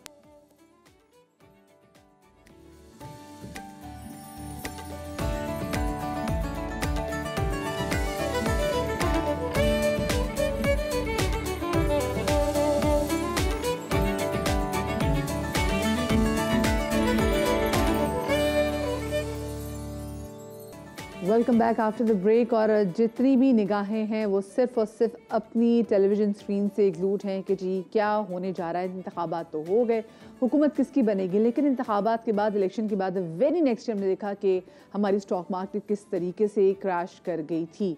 अभी ताज़ा तरीन क्या सूरत हाल है since it's the first day of the week, क्या सिचुएशन है? रिजवान आलम हमारे नुमाइंदे हमारे साथ मौजूद हैं। रिजवान, हमने देखा किस तरीके से इलेक्शन के बाद हमारी स्टॉक मार्केट क्रैश कर गई। आज की क्या सूरत हाल है अगर हम आज देखें तो? मदिया, बिल्कुल आप सही कह रही हैं। आज 300 पॉइंट्स की गिरावट के साथ स्टॉक मार्केट में कारोबार का आगाज़ हुआ था और इस वक्त मार्केट जो है 1200 से ज़ायद पॉइंट्स गिर चुकी है। 100 इंडेक्स 62,000 पॉइंट्स की हद भी जो है गंवा बैठा है। 61,750 पॉइंट्स पर 100 इंडेक्स ट्रेड कर रहा है। अगर आप देखें तो जुम्मे के दिन जो है वो 9 फरवरी को भी इंतखाबात के बिल्कुल नेक्स्ट डे जो है मार्केट में बहुत बड़ी गिरावट आई थी 2300 पॉइंट्स की, लेकिन मार्केट उसी दिन थोड़ी सी रिकवर भी कर गई थी और हमने 1200 पॉइंट्स की मंदी पे मार्केट को बंद होते हुए देखा था। इस वक्त भी मार्केट 1200 पॉइंट माइनस है, तो कह सकते हैं कि 2 दिन में जो है वो 2500 पॉइंट्स की मार्केट मंदी देख चुकी है। बात यह है कि इंतखाबात के नताइज पहले 48 घंटों तक मुकम्मल नहीं हुए, फिर 72 घंटों तक भी पूरे मुकम्मल नहीं आ सके। ये एक बड़ी मार्केट के लिए जो है नेगेटिव न्यूज़ थी। इसके साथ साथ फिर देखें एक मखलूत हुकूमत बनती नजर आ रही है, जो कि पहले सरमायाकार समझ रहे थे कि किसी एक पार्टी को पार्लियामेंट में अक्सरियत आएगी तो वो मुश्किल माशी फैसले कर सकेगी, लेकिन अब जो मखलूत हुकूमत बनेगी उसके लिए ज़रा मुश्किल होगा कि वो बहुत ज़्यादा बड़े फैसले या मुश्किल फैसले जो है जो जल्दी ले सके। तो ये मार्केट को चीज़ हर्ट कर रही है। सरमायाकार अब मोहतात हो गए हैं मखलूत हुकूमत बनती देखकर। इसके साथ साथ जो इंतखाबात के नताइज हैं वो उसके मामलात जो है बहुत सारे मामलात कोर्टों में जाते हुए नजर आ रहे हैं। ये भी मार्केट के लिए एक नेगेटिव न्यूज़ है। और फिर सर्कुलर डेट जो निगरान हुकूमत ने IMF को सर्कुलर डेट प्लान कम करने का जो प्लान भेजा था वो भी IMF से मंजूर नहीं हो सका और अब IMF ने इसको नई गवर्नमेंट की तश्कील से जो है मुंसलिक कर दिया है। ये भी खबरें आ रही हैं कि IMF ऑडिट चाहता है बहुत सारे इदारों का और IMF नई हुकूमत से जो है बात करना चाहता है। तो अगर नई हुकूमत जब तक बनेगी और फिर उसके बाद वो IMF मिशन पाकिस्तान आएगा, फिर बात होगी, फिर सब चीज़ें होंगी। यही वजह हम देख रहे हैं कि आज OGDC के जो शेयर है उसमें उल्टा लॉक लगा हुआ है और स्टॉक मार्केट में काफ़ी दबाव है। लेकिन मदिया, बहुत एक अच्छी खबर भी है हमारे नाजरीन के लिए और मार्केट के लिए कि हमारे जो ओवरसीज पाकिस्तानी है, पाकिस्तानी मेहनत कश जो पाकिस्तान से बाहर रहते हैं, उन्होंने जनवरी में जो डॉलर ज़र मुबादला की शक्ल में भेजे हैं वो 2.4 अरब डॉलर सिर्फ एक महीने में भेजे हैं। ये पिछले साल में जो भेजे गए तो उससे पूरे 26% ज़्यादा है और माहाना बुनियाद में भी इसमें इजाफा हुआ है। तो यानी तरसीलात ज़र पाकिस्तान में बढ़ रही है। इससे डॉलर ज़्यादा तादाद में आने से पाकिस्तानी रुपया स्ट्रांग होगा, डॉलर कमज़ोर होगा और अगर पाकिस्तानी रुपया स्ट्रांग होता है तो बढ़ती हुई महंगाई पे काबू पाया जा सकता है। तो इन्फ्लेशन के नंबर्स हम देखेंगे कि जहां एनर्जी प्राइसेस और गैस प्राइसेस बढ़ने की वजह से बढ़ रहे थे वहां रुपया मजबूत होने से थोड़े से तमाम लोगों की नजर यही है। हम लोग ये देख रहे थे कि चलो एटलीस्ट 1 या 2 रुपए जो है वो डॉलर की जो प्राइस है वो कम, हम देखते हैं 9 पैसे कम हो रही है, 16 पैसे कम हो रही है। तो लोग कहते हैं भाई ये क्या मजाक है, हम तो एक्सपेक्ट करें कि बस अब जल्द से जल्द डॉलर है वो 250 पे जाए, बल्कि उससे भी कम हो जाए बेहतर है। लेकिन हम बार बार ये कह रहे हैं कि रुपया मुस्ताकम तो हो रहा है, लेकिन जो कम भी हो रहा है कभी 6 पैसे, कभी 9 पैसे, कभी 13 पैसे। तो लोग यहाँ पे तशवीश का इजहार जरूर करें। बहुत शुक्रिया जी सैयद रिजवान आलम, हमारे नुमाइंदे हम मौजूद। फिर हम बात करते हैं स्टॉक मार्केट की। स्टॉक मार्केट का आगाज़ आज भी गिरावट से ही हुआ, जैसे वो आपको बता रहे थे। सो अभी ऐसा लग रहा है कि स्टॉक मार्केट को स्टेबल होने में टाइम लगेगा जब तक नई हुकूमत नहीं बन जाती। आपको मालूम है कि इंतखाबात 2024 के दौरान जो आज़ाद उम्मीदवार हैं इन्होंने बहुत आउट परफॉर्म किया है, बड़ा अच्छा परफॉर्म किया है, बड़ी तादाद में कामयाबी हासिल की है। और इस कामयाबी के पीछे क्या वजह कार फरमा रही, इससे हटकर इस वक्त सबसे ज़्यादा अहम सवाल ये है कि कामयाब करार पाने वाले ये आज़ाद उम्मीदवार का इनका मुस्तकबिल क्या है। क्या कामयाब करार पाए जाने वाले आज़ाद उम्मीदवार अपनी एक अलग पार्टी बनाएंगे या इन्हीं सियासी जमातों का हिस्सा बनेंगे जिनकी मुखालिफत का वोट लेकर वो कामयाब हुई हैं। ये बात काबिल जिक्र है कि पंजाब से भी अगर हम देखें तो कई आज़ाद उम्मीदवार मुस्लिम लीग नून में शमूलियत इख्तियार कर रहे हैं। उनमें से पाकिस्तान तहरीक इंसाफ की हिमायत याफ्ता आज़ाद उम्मीदवार भी शामिल हैं। इसी सूरत हाल को मज़ीद जानेंगे और हमने दावत दी है बख्त मोहम्मद काकर साहब, जो कि ख़ुद बलूचिस्तान की सूबाई असम्बली के हल्के 39 से बतौर आज़ाद उम्मीदवार मुंतखब हुए हैं। उनसे अब जान लेते हैं कि उनका अब आगे क्या प्लान है। बहुत शुक्रिया काकर साहब आपका कि आपने में वक्त दिया और बहुत मुबारक आपको कि आपने ये फतह भी समेटी। अब ये बताएं कि आपका आगे क्या प्लान है, क्योंकि ऑफ कोर्स आप आए तो मुंतखब तो एज आज़ाद उम्मीदवार हुए हैं, लेकिन आपको पता है कि इस इंडिविजुअल कैपेसिटी में आप कोई हुकूमत तो फॉर्म कर नहीं सकते। Thank you Madiha. यकीनन कि मैं एक आज़ाद हैसियत में यहाँ से इलेक्ट हुआ हूँ और आज़ाद हैसियत में यहाँ पे अपने आप को सस्टेन करना, इलाके के लिए, सूबे के लिए काम करना यकीनन मुश्किल है। हम मुख्तलिफ पॉलिटिकल पार्टीज़ हमसे राब्ते में हैं। हम यहाँ से 6 आज़ाद उम्मीदवार बलूचिस्तान से जो है वो इलेक्ट हुए हैं। तो हमने भी अपना एक ग्रुप बनाया हुआ है आज़ाद उम्मीदवारों का। हम ये चाह रहे हैं कि हम एक ऐसे पॉलिटिकल पार्टी को ज्वाइन करें जो यहाँ सूबे के लिए, इलाके के लिए इसकी तरक्की के लिए काम कर सके। बेसिकली ऐसा है कि पॉलिटिकल पार्टीज़ ने इससे पहले उनके जो नुमाइंदे आए हैं उन्होंने यहाँ पे डिलीवर नहीं किया है, यहाँ पे बहुत ज़्यादा इश्यूज़ है, मसले मसाइल है, तो इसलिए लोगों ने हमें मैंडेट दिया है, हमसे उनकी उम्मीदें हैं कि इस मरतबा वो हमारे मसले मसाइल हल करेंगे। सही। अच्छा काकर साहब, आपको क्या लग रहा है कि बलूचिस्तान की आवाम का बेहतर मुस्तकबिल पाकिस्तान पीपल्स पार्टी के साथ जो है मुमकिन है या मुस्लिम लीग नून के साथ मुमकिन है? देखिए, अगर हम पास्ट हिस्ट्री देखें, यहाँ पे बलूचिस्तान पैकेज की सूरत में इसके अलावा और भी ऐसे प्रोग्राम्स यहाँ पे वो पीपल्स पार्टी के दौरे हुकूमत में जो बड़े बड़े प्रोग्राम्स यहाँ पे हुए हैं, पीपल्स पार्टी के हुकूमत में यहाँ बड़ा रिलीफ मिला है बलूचिस्तान को, इन्होंने बहुत ज़्यादा फोकस किया है as compared to Pakistan Muslim League लोग। सही। और वो JUIF के हवाले से आपका क्या कहना है? अगर देखा जाए तो ऑलमोस्ट जो है वो सीटें सेम ही हैं इनकी है, इसमें कोई शक नहीं है। JUIF को हमेशा मौका दिया गया है। जिस कॉन्स्टिट्यूएंसी से मैं जीता हूँ, ये मुसलसल 3 बार JUIF जो है वो जीत चुकी है, लेकिन इस मरतबा लोग मायूस हैं। उनके जो वहाँ के जो नुमाइंदे हैं या पॉलिटिकल पार्टी का जो विजन है वो यहाँ के इलाके की तरक्की के लिए, जो यहाँ के डेवलपमेंट के लिए, यहाँ पे जो प्रोजेक्ट्स है उसके हवाले से उनकी वो प्लानिंग नहीं रही, वो काम उन्होंने यहाँ पे नहीं किया। तो इसलिए JUIF को मेरे ख्याल में यहाँ पे वो पजीराई नहीं मिली, ना ही मेरा ख्याल है कि वो पार्ट ऑफ द गवर्नमेंट होंगे, क्योंकि सीटें तो उनको 11 मिली है बलूचिस्तान में से और हमेशा वो इससे ज़्यादा सीटें जीते आ रहे हैं, लेकिन इस मरतबा उनको वो नशिस्तें नहीं मिली जो उनकी एक्सपेक्टेशंस थी, जो एक्सपेक्ट कर रहे थे। लेकिन खैर क्योंकि आप इस हवाले से बहुत लकी भी हैं, क्योंकि बलूचिस्तान में असेंबली फॉर्म करने के लिए एक सीट बहुत ज़्यादा मैटर करती है। काकर साहब, और आपके पास भी एक सीट है। बहुत शुक्रिया जी, बख्त मोहम्मद काकर साहब हमारे साथ मौजूद थे। सूरत एक्चुअली क्या बनने जा रही है, कोई भी हतमी जो है ना स्टेटमेंट इस हवाले से नहीं दे सकता। सीनियर तजिया का senior anchor person Talat Hussain साहब हमारे साथ मौजूद है, ज़रा हम उनको भी शामिल गुफ्तगू करेंगे। अस्सलाम वालेकुम तलत साहब, वेरी गुड मॉर्निंग। तलत साहब, आपने इतने इलेक्शंस कवर किए हैं, आई एम श्योर कि इस इलेक्शन में जो रिजल्ट सामने आया है वो आई एम श्योर आपके लिए भी काफ़ी सरप्राइजिंग होगा, क्योंकि किसी भी एक पार्टी ने कोई सिंपल मेजॉरिटी हासिल नहीं की और वक्त आप सबको पड़ गया है। मदिया शुक्रिया। एक तो ये कि पाकिस्तान में स्प्लिट मैंडेट पहली मरतबा नहीं आया है, लेकिन जिस तरीके से आया है, जिस अंदाज से आया है, वो यकीनन बेनज़ीर है। एक तो हारे हुए भी शोर कर रहे हैं, जीते हुए भी शोर कर रहे हैं, छोटी पार्टी भी शोर कर रही है, बड़ी भी शोर कर रही है, आज़ाद भी शोर कर रहा है और जो हुकूमत बनाने जा रहा है वो भी शोर कर रहा है। और जो शिकायत है मदिया, बहुत ज़्यादा है, और ये शिकायत सोशल मीडिया के दौर में अब सोशल मीडिया की जीनत बन चुकी है। तो पिछले इंतखाबात से अगर आप मुवाज़ना इसका करें तो ये इंतखाब पाकिस्तान की तारीख में मुतनाज़ा तरीन गिना जाएगा, क्योंकि तमाम तनाज़े पब्लिक रेल्म में आ गए। 50 के करीब पटिशन जो है वो इलेक्शन कमीशन के पास पड़ी हुई हैं। इससे कहीं ज़्यादा मुकदमात जो है वो कोर्ट्स के अंदर जाने वाले हैं। एहतजाज अगर आप देखें तो तकरीबन 72 घंटे के अंदर कोई 38 एहतजाज जो मैंने खुद नोट किए हैं, आई एम श्योर इससे ज़्यादा होंगे। तो एक अजीब व गरीब किस्म का आपको घड़मस या खिचड़ी या मुतंजन, डिपेंडिंग ऑन कि आप इसको किस तरीके से देखते हैं, बना हुआ नजर आ रहा है। सही। अच्छा मुझे बताएं, ये जो आज़ाद उम्मीदवार हैं तलत साहब, आप उनका फ्यूचर क्या देख रहे हैं?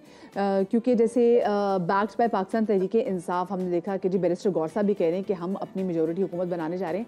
मतलब कैसे बना लेंगे? अब ज़रा आप हमें भी समझाएं कि अगर उनको अपनी विफाक में हुकूमत बनानी है तो उनका लाएमल क्या हो सकता है, क्या मुमकिन है वो चीज़ें कर सकते हैं कि उनका जो है उनकी हुकूमत बन सके?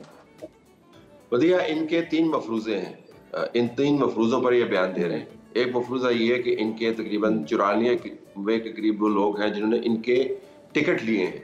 इनके पार्टी के वो सारे मेंबरान नहीं हैं, क्योंकि बहुत सारे इनमें से ऐसे भी हैं जिनको दूसरी पार्टी से टिकट नहीं मिला और उन्होंने जरूरत के तहत फौरी तौर पर PTI का टिकट ले लिया। लाहौर में आपने देखा कि एक सीट के ऊपर इनका एक शख्स नून के खिलाफ जीता और वो नून में वापस चला गया क्योंकि वो पहले ही नून का मेंबर था और नून से लड़ाई करके गया हुआ था। तो एक मिसाल है। तो एक तो इनका मफरूजा ये कि तमाम के तमाम लोग जब जेसी के साथ एक प्लेटफॉर्म पर पीटीआई के सिंबल न होने के बावजूद खड़े रहेंगे, ये मफरूजा दुरुस्त नहीं है। अगले चंद दिनों में आप देखेंगे बहुत सारे लोग तो छोड़ के जाएंगे।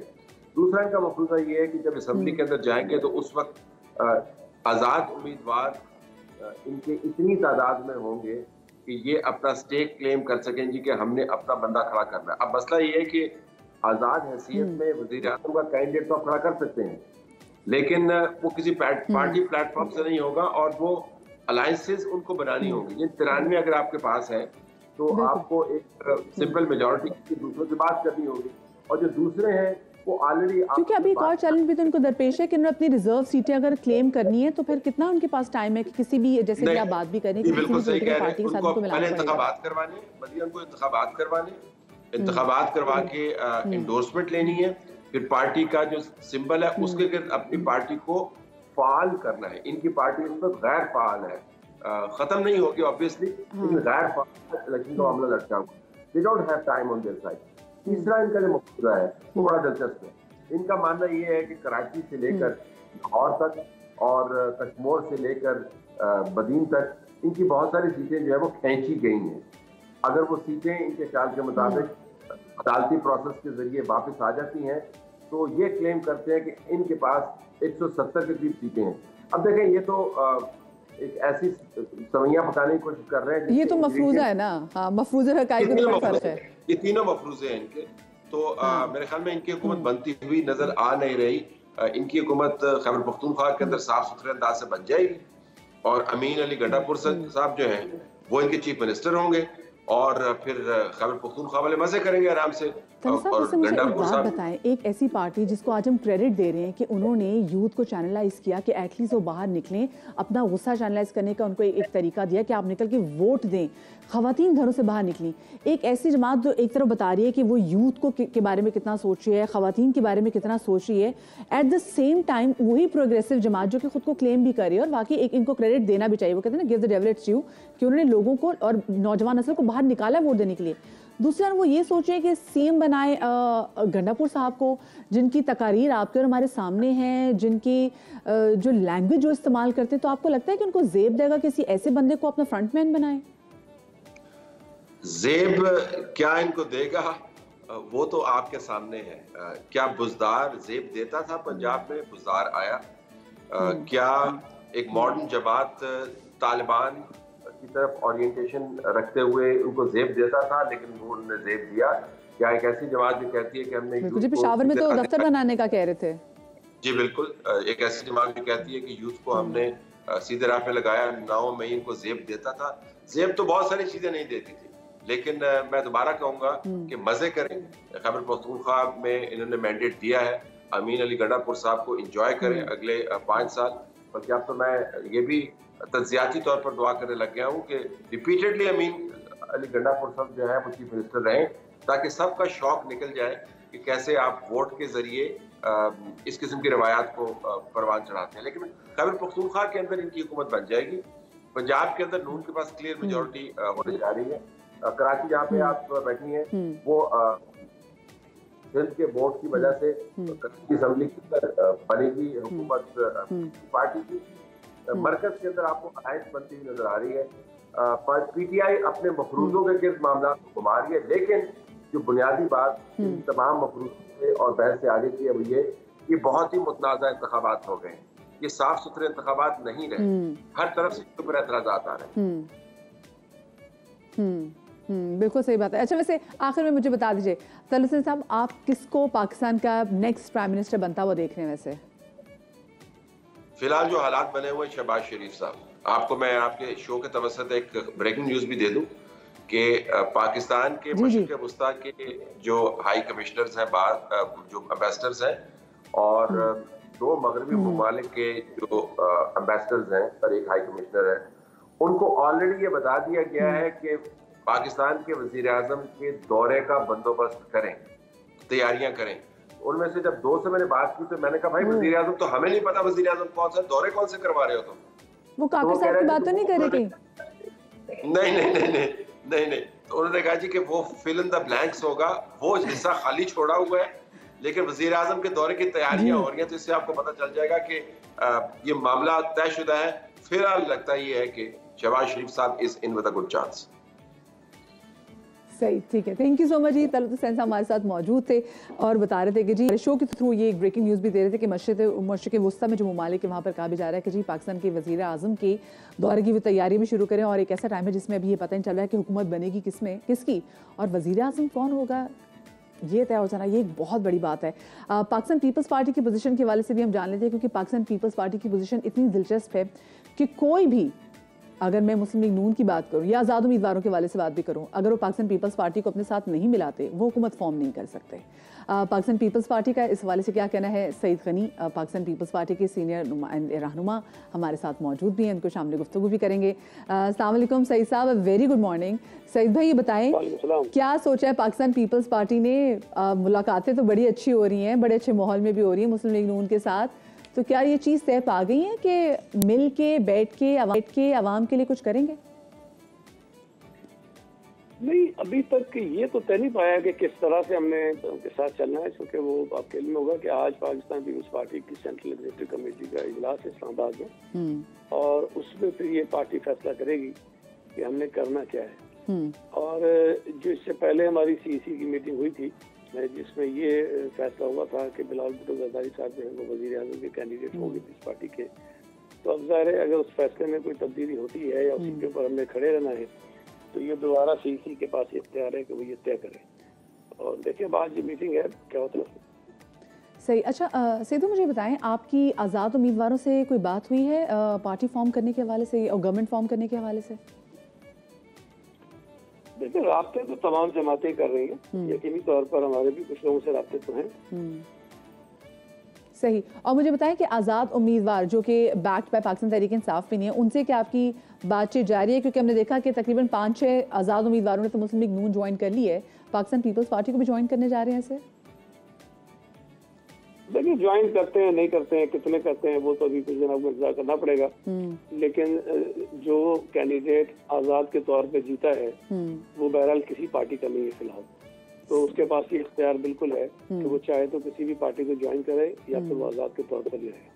सही, ठीक है। अच्छा सईद भाई, अभी हमारी ना अस्मा बुखारी से भी बात हुई थी और हमने उनसे भी पूछा था, क्योंकि जो खबरें बाहर निकल के सामने आ रही थी वो यही थी कि पाकिस्तान पीपल्स पार्टी मुस्लिम लीग नून की जब मुलाकात हुई है तो जो बात की जा रही है गवर्नमेंट फॉर्म करने की, तो ये बात की जा रही है कि अगर बिलावल भुट्टो जरदारी प्राइम मिनिस्टर बनते हैं ओनली देन, जबकि मुस्लिम लीग नून की जानिब से उनको ऑफर किया गया कि जी सदर आपका होगा, चेयरमैन सेनेट आपका होगा, स्पीकर कौमी असम्बली आपका होगा। क्या वाकई इस किस्म की कोई पेशकश पाकिस्तान पीपल्स पार्टी को की गई है? देखिए मैं अब ज़ाहिर उन मीटिंग्स में तो नहीं था, तो मेरे लिए ये कहना तो बड़ा मुश्किल होगा कि ये हुआ कि नहीं हुआ, लेकिन जो कुछ भी अगर कोई डिस्कशन हुआ भी होगा तो आज वो सीसी के सामने रखा जाएगा और फिर उसके बाद ही फैसला होगा कि क्या हमने करना है। लेकिन एक चीज़ बड़ी इम्पोर्टेंट है कि पाकिस्तान पीपल्स पार्टी ने हमेशा इस मुल्क में डेमोक्रेटिक सिस्टम को आगे बढ़ाने के लिए एक बड़ा पॉजिटिव रोल प्ले किया है। मैं आपको 2 मिसालें दे सकता हूँ। 2013 में जब इंतखाबात हुए तब भी बहुत सारी जमातें इंतखाबात के नताइज को तस्लीम करने को तैयार नहीं थी, लेकिन पीपल्स पार्टी ये चाहती थी कि वो असम्बली में बैठे और वहाँ पर किरदार अदा करें। फिर जो 2018 के इलेक्शन हुए तब भी सूरत हाल थी, तो पीपल्स पार्टी ने तमाम जमातों को कन्विंस किया कि हमें इस सिस्टम का हिस्सा बनना चाहिए। हालांकि हम खुद विक्टिम थे उसके, लेकिन हमने सबको राजी किया, मजबूर तो नहीं किया, राजी किया कि वो असम्बली में बैठे और वो बैठे। और उसके बाद जब ये सब रिजाइन देने की बात कर रहे थे तभी पीपल्स पार्टी ने ये कहा कि हमें जो है इस्तीफे देना चाहिए, असम्बली में बैठना चाहिए। बल्कि उससे पहले अगर और पीछे चले जाएं तो 2008 में आपको याद होगा कि PMLN समेत तमाम जमातों ने इंतखाबात के बाइकआउट का फैसला किया था। तो पीपल्स पार्टी ने तमाम जमातों को राजी किया कि हम इंतखाबात में हिस्सा लें और इस जमहूरी अमल का हिस्सा बने।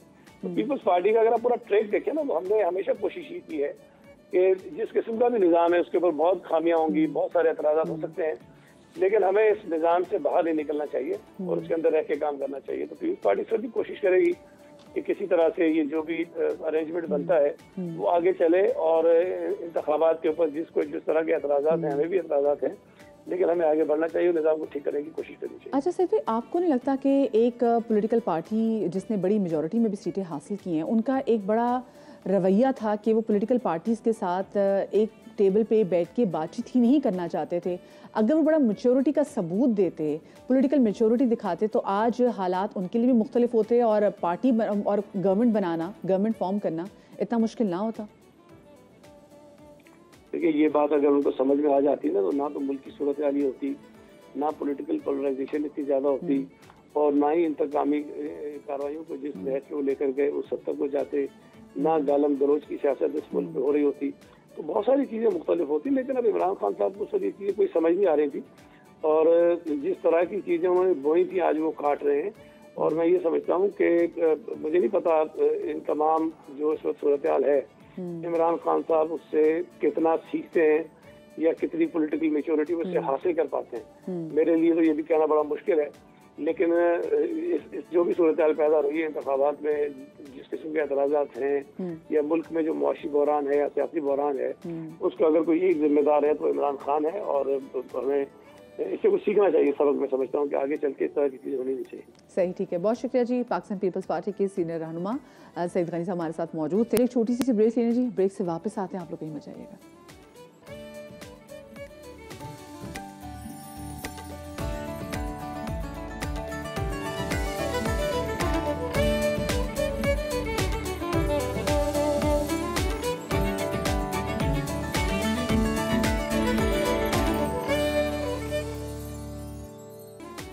Welcome back after the break. और अब ज़रा बात करते हैं मुल्तान, फैसलाबाद और कोयटा की, जहां पाकिस्तान के दूसरे इलाकों की तरह आवाम ने बढ़ चढ़ के इंतखाबी अमल में हिस्सा भी लिया है और अपने पसंदीदा उम्मीदवारों को वोट दिए हैं। लेकिन अब जबकि इंतखाबी मराहल गुजर चुके हैं, तो इन शहरों में कैसी फ़िज़ा है और लोग किन तवक्कुआत और अंदेशों का शिकार हैं, इसी हवाले से बात करेंगे। हमारे साथ मौजूद हैं मुल्तान से हमारे रिपोर्टर मोहसिन अली, फैसलाबाद से नईम कैसर हमारे नुमाइंदे हमारे साथ हैं, और कोयटा से मोहम्मद आतिफ हमारे साथ मौजूद हैं। आप तीनों को बहुत शुक्रिया, आप तीनों ने ज्वाइन किया ना, वेरी गुड मॉर्निंग। सबसे पहले तो ज़रा मैं सोची मुल्तान की हम लोग ज़रा सूरत हाल जान लेते हैं, जहाँ पर हमारे साथ मौजूद हमारे नुमाइंदे मोहसिन अली। मोहसिन, इंतखाबात तो हो गए हैं, लेकिन अब ये बताइए कि इंतखाब होने के बाद जहाँ बहुत सारी ऐसी सीटें हैं जहाँ पर हम अभी भी देख रहे हैं कि जिसको चैलेंज भी कर दिया गया है फतह को, अगर मैं स्पेसिफिकली बात करूं जो बैरिस्टर तैमूर की और जो यूसुफ रज़ा गिलानी के दरमियान जो मुकाबला था, उसमें जो यूसुफ रज़ा गिलानी की जो विन है उसको चैलेंज भी किया गया है। क्या सूरत हाल है आपके शहर में वैसे ओवरऑल? इलेक्शन 2024 तो अब गुजर चुके हैं, उनका रिजल्ट जो है वो आ भी चुका है, लेकिन जो सबसे अहम बात है, मुल्तान के 6 कौमी के हल्के थे जबकि 12 सूबाई हल्के थे, जिसमें से पाकिस्तान पीपल्स पार्टी और आज़ाद उम्मीदवारों ने सबसे ज़्यादा सीटें हासिल की है। अगर हम पाकिस्तान पीपल्स पार्टी के हवाले से बात करें तो पीपल्स पार्टी ने 3 जो कौमी असम्बली की सीटें हासिल की हैं, जबकि जो 4 जो है वो सूबाई असम्बली की सीट हासिल की है। इसी तरीके से आज़ाद उम्मीदवारों के हवाले से बात करें तो आज़ाद उम्मीदवार ने 2 कौमी की सीटें हासिल की हैं, जबकि जो 7 है वो सूबाई की है। जो सबसे लास्ट में है वो पाकिस्तान मुस्लिम लीग नून है, जिसमें सिर्फ 1 कौमी की जीती है, जबकि जो 3 जो सूबाई सीटें अपने नाम की हैं।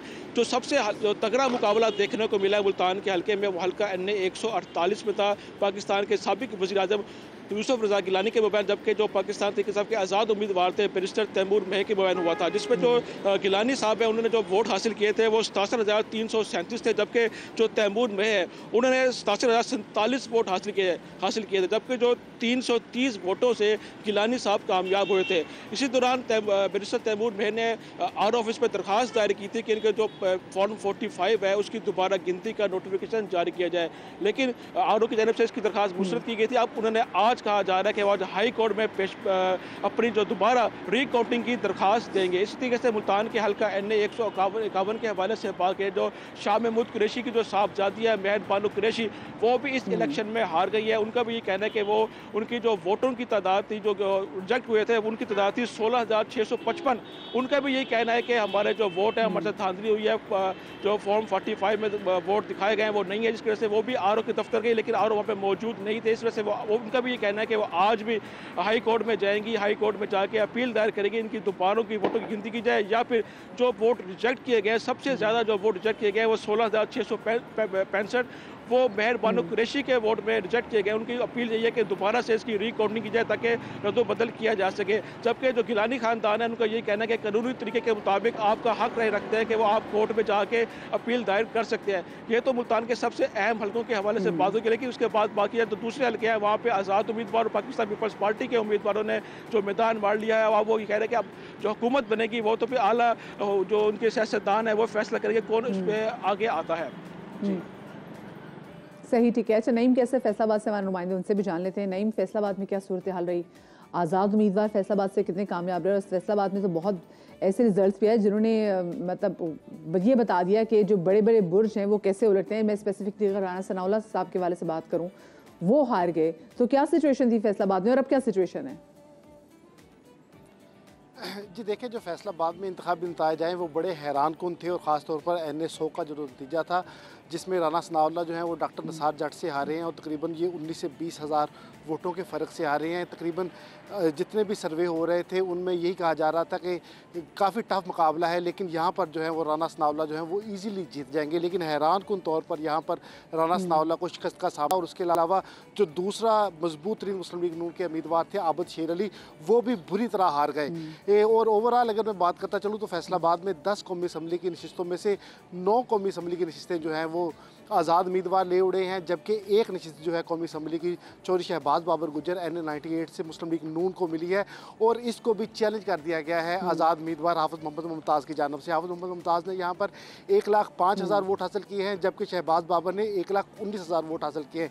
जबकि हाफिज़ मुमताज़ का ये कहना है कि फार्म 45 के मुताबिक वो यहाँ से तकरीबन 26,000 वोटों से जीत रहे हैं। उन्होंने जो RO का रिज़ल्ट है इसको हाई कोर्ट में अब चैलेंज कर दिया है। इसके अलावा NA 97 की मैं बात करता चलूँ तो यहाँ पर अली गौहर बलोच मुस्लिम लीग नून के वो 2300 वोटों से उन्होंने 17,000 वोट हासिल किए हैं, जबकि आज़ाद उम्मीदवार सादुल्लाह ने 72,300 वोट हासिल किए हैं। तो यहाँ पर 2300 वोटों का डिफरेंस है और 9400 वोट जो हैं वो यहाँ पर मुस्तरद किए गए हैं।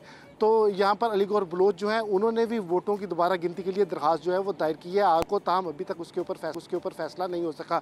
और उसके अलावा PP 109 जो है वहाँ पर हाफिज़ अता आज़ाद उम्मीदवार वो 354 वोटों से हारे हैं। उन्होंने 54,000 और कुछ वोट लिए हैं, जबकि उनके मद्दे मुकाबल जो मुस्लिम लीग नून के ज़फ़र इकबाल नागरा हैं उन्होंने 54,500 के करीब वोट हासिल किए हैं। तो तकरीबन ये 354 वोटों का फ़र्क है और यहाँ पर 4500 से ज़ायद वोट जो हैं वो रिजेक्ट हुए हैं। उन्होंने भी यहाँ पर RO को अपने वोटों की दोबारा गिनती के लिए दरख्वास्त दी थी, लेकिन वो मुस्तरद कर दी गई, जिसके बाद उन्होंने आज लाहौर हाई कोर्ट में इस हवाले से रिट दायर करने का फ़ैसला कर लिया है। और ओवरऑल अगर मैं बात करता चलूँ तो सूबाई असम्बली के 21 सूबाई हल्के हैं, जिसमें से 17 हल्के जो हैं वो पाकिस्तान मुस्लिम लीग नून हार गई है। 4 नशिस्तें जो है वो मुस्लिम लीग नून हासिल कर सकी है, जिसमें 2 नशिस्तें समंदरी से हैं और एक नशिस्त जो है वो तांदले वाला और एक राना सनाउल्लाह के नीचे जो हल्का है 109 वहाँ से ज़फ़र इकबाल नागरा जो है। I hope there lot of learning for Muslim League Noon कि एग्जैक्टली हुआ उनके साथ क्या और वो क्यों जो है वो सीटें सिक्योर नहीं कर पाई, उनकी जो बड़ी मजबूत सीटें थी। ज़रा मैं कोयटा की सूरत हाल भी जान लेती हूँ। मोहम्मद आतिफ हमारे नुमाइंदे हमारे साथ मौजूद हैं। आतिफ, ये बताइएगा कि कोयटा की आवाम को, बलूचिस्तान की आवाम को क्या लगता है कि जिस मकसद के लिए वो घर से बाहर निकले और जो हमने दहशतगर्दी की सूरत हाल भी देखी है, हालात जितने हसास है बलूचिस्तान में, उसके बावजूद लोग निकले वोट करने के लिए, तो जिस मकसद के उन्होंने वोट डाला था वो हासिल हो पाएगा? जी देखिए, अगर कोयटा और बलूचिस्तान की ओवरऑल सूरत हाल की बात करें तो यहाँ पे पाकिस्तान पीपल्स पार्टी और मुस्लिम लीग नून, जमीयत उलमा इस्लाम जो है वो बड़ी जमातें बनकर उभरी हैं इलेक्शन 2024 में। मरकज़ी जमातें हैं और इन जमातों के साथ जो है आवाम की उम्मीदें भी ज़्यादा होती हैं, हमेशा जिस तरह जिस इलेक्शन में भी ये कामयाब हों। पीपल्स पार्टी की अगर बात करें तो उसका मंशूर रोटी कपड़ा और मकान है, तो यहाँ के अवाम भी ज़्यादातर जो है इन्हीं चीज़ों की तरफ जो है उनकी तवज्जो होती है। आवाम की डिमांड यही है कि रोज़गार, तालीम, सेहत, इस तरह के मसाइल, इसी तरह जो रोड इंफ्रास्ट्रक्चर के मसाइल हैं, ये बुनियादी मुतालबात थे। इलेक्शन से पहले जो हम सर्वे कर रहे थे या जो चीज़ें रिपोर्ट कर रहे थे उसमें आवाम से जब हमने बात की तो उनका यही कहना था कि जो भी जमात इक़्तिदार में आती है कि वो आके सबसे पहले रोज़गार, तालीम, सेहत और इन मसाइल पर तवज्जो दे। और इसी तरह रोड नेटवर्क्स जो कोयटा, ख़ास तौर पे कोयटा के अंदर अगर बात करें तो यहाँ पे रोड नेटवर्क्स जो हैं वो काफ़ी जो है वो बोसीदा हैं। बहुत से सारे ऐसे प्रोजेक्ट्स हैं जो PSDP में थे पिछली गवर्नमेंट के, वो अभी तक जो है मुकम्मल नहीं हो सके हैं। कुछ ऐसे प्रोजेक्ट्स थे जो निगरान गवर्नमेंट ने मुकम्मल किए हैं, लेकिन अभी भी सारे प्रोजेक्ट्स ऐसे जो इज्तिमाई नौयत के हैं वो इसी तरह पड़े हैं। तो आवाम का यही मुतालबा है इसकी जो भी गवर्नमेंट आती है कि वो आके सबसे पहले जो है उनके ये मसाइल, बुनियादी मसाइल जो है वो हल करे। अगर ओवरऑल अगर बात करें सियासी सूरत हाल की, तो इस वक्त जो मरहला जो है वो गवर्नमेंट साजी की तरफ जो है वो चल पड़ा है। पीपल्स पार्टी और मुस्लिम लीग नून जो है वो हुकूमत बनाने के लिए तगदो कर रहे हैं। खासतौर पर अगर पीपल्स पार्टी की बात करें तो यहाँ पे उसको बरतरी हासिल है। सरफराज भुट्टी और नवाब सनाउल्लाह ज़हरी जो है वो इस वक्त स्ट्रॉन्ग कैंडिडेट हैं, वजारत आला की उम्मीदवार के हैं। और इसी तरह अगर मुस्लिम लीग नून की बात करें तो उनकी जानिब से जाम कमाल जो है वो मौजूद शख्सियत है, वो दोनों पे जीते हैं। एनए की सीट भी जीते हैं और पीपी की सीट भी जीते हैं। अगर वो एनए की तरफ नहीं जाते हैं और पीपी में रहते हैं, और ये बड़ा दिलचस्प होगा देखना कि बलूचिस्तान में कौन हमदी हुकूमत जो है वो फॉर्म करता है, और विफाक में भी बड़ा दिलचस्प होगा देखना कि किसकी हुकूमत बनने जा रही है। मतलब समझ तो आ गई कि किसकी हुकूमत बनेगी, लेकिन कैसे बनेगी ये जो है गौर तलब बात है। बहुत शुक्रिया जी, हमारे तीनों नुमाइंदे मोहसिन अली हमारे साथ मुल्तान से मौजूद थे, नईम कैसर हमारे साथ मौजूद थे फैसलाबाद से, और मोहम्मद आतिफ हमारे नुमाइंदे हमारे साथ मौजूद थे कोयटा से। आप तीनों का बहुत शुक्रिया। गुज़िश्ता रोज़ जिना ग्राउंड में तकरीबन 8 साल के बाद एमक्यूएम पाकिस्तान ने अपनी 28 सूबाई नशिस्तों की जो जीत है वो, और साथ में 17 एनए में यानी कि नेशनल असेंबली में जो अपनी सीटें जो उन्होंने जीती हैं उसका जश्न मनाया है ऑलमोस्ट आफ्टर 8 years इन जिना ग्राउंड। और उसके बाद उन्होंने बताया भी कि उसमें मुस्लिम लीग नून से भी उनकी मुलाकात हुई। हमने देखा भी कि गुज़िश्ता रोज़ जाती उम्र में एमक्यूएम के वफ़द ने मुस्लिम लीग नून की जो है क़यादत से मुलाकात भी की है। और इस मुलाकात के बाद खालिद मकबूल सिद्दीकी ने मीडिया से बातचीत करते हुए भी बताया है कि इस मुलाकात में हुकूमत साजी के हवाले से कोई बातचीत नहीं हुई, अलबत्ता मिलकर चलने पर इत्तफाक हुआ है। दूसरी तरफ हाल इंतखाबात के नतीजे में जो ताख़ीर हुई है, जो सीटें हमने एकदम से देखा कि एमक्यूएम पाकिस्तान को मिली भी हैं, वो काफ़ी ज़्यादा अवामी तनकीद की जद में भी हैं। और इसी वाले से मज़ीद बात करने के लिए हमारे साथ मौजूद हैं सेनेटर फैसल सब्ज़वारी साहब, उनको शामिल गुफ्तगू करेंगे। अस्सलाम वालेकुम Faisal, very good morning. Faisal, सबसे पहले तो ये बताइए कि 17 सीटें तो आपको मिल गई हैं और आपकी पार्टी ने कल इस हवाले से बड़ा ज़बरदस्त सेलिब्रेशन भी की है। आगे बाबलों का क्या प्लान है? मुस्लिम लीग नून से तो आपकी बातचीत हो रही है, पाकिस्तान पीपल्स पार्टी से भी बातचीत हो रही है वैसे?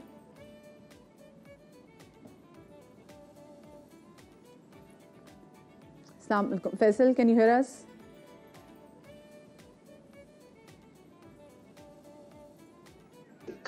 जी, मेरी आवाज़ आ रही है? हम दोबारा कोशिश करेंगे कि जी फैसल, मुझे आपकी आवाज़ आ रही है।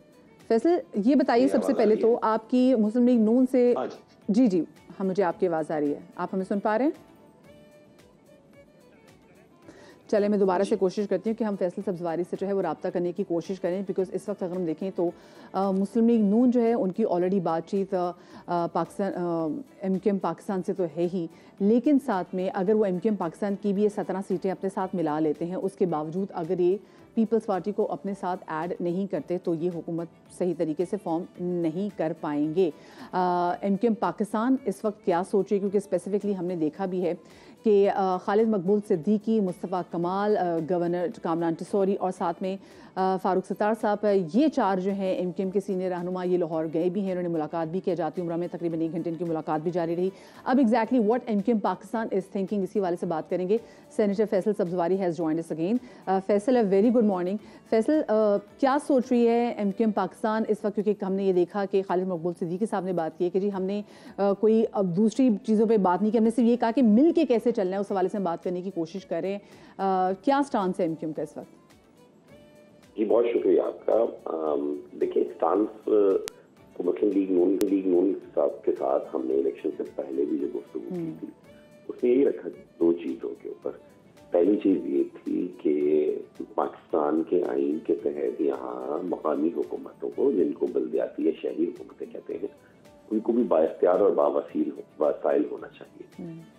लेकिन बदकिस्मती के साथ किसी भी सूबे में आप चले जाइए, वहाँ पे जो सूबाई हुकूमत आती है वो ऐसा करने से गुरेज करती है। तो इसलिए एमक्यूएम के स्टांस ये है कि आप इसमें आईनी तरमीम लाइए, और मुस्लिम लीग नून से हमने इलेक्शन से पहले ही बात की और उन्होंने अपने इंतखाबी मंशूर में भी इस बात को जगह दी। दूसरी चीज़ जो हमारी रही है और जिसका हमने कल बहुत खुल के बात की PMLN से कि जनाब, अगर आप हुकूमत साजी की तरफ जा रहे हैं और अगर आप चाहते हैं कि हम आपके साथ आएँ, तो शहरी सिंध स्पेशली कराची, हैदराबाद में है, वो बड़े महरूम रहे हैं। सूबाई हुकूमतों ने इतनी तवज्जो नहीं दी जितनी देनी चाहिए थी अपने ही दारुल हुकूमत को और अपने ही सूबे के दूसरे बड़े शहर को। ट्रांसपोर्टेशन के प्रोजेक्ट्स हों यहाँ पे इंफ्रास्ट्रक्चर के प्रोजेक्ट्स हों, यहाँ पर और दीगर तरक्याती मंसूबे हों, उसके लिए वफाकी हुकूमत को स्पेशली सोचना पड़ेगा। तो अभी तो इन पहलुओं के ऊपर बात हुई है। अभी देखिए मरियम, सिलसिला ये है कि मखसूस नशिस्तों का फैसला होना है, आजाद उम्मीदवारान किस जानिब जाएंगे, जो आजाद अब जीत गए अरकान,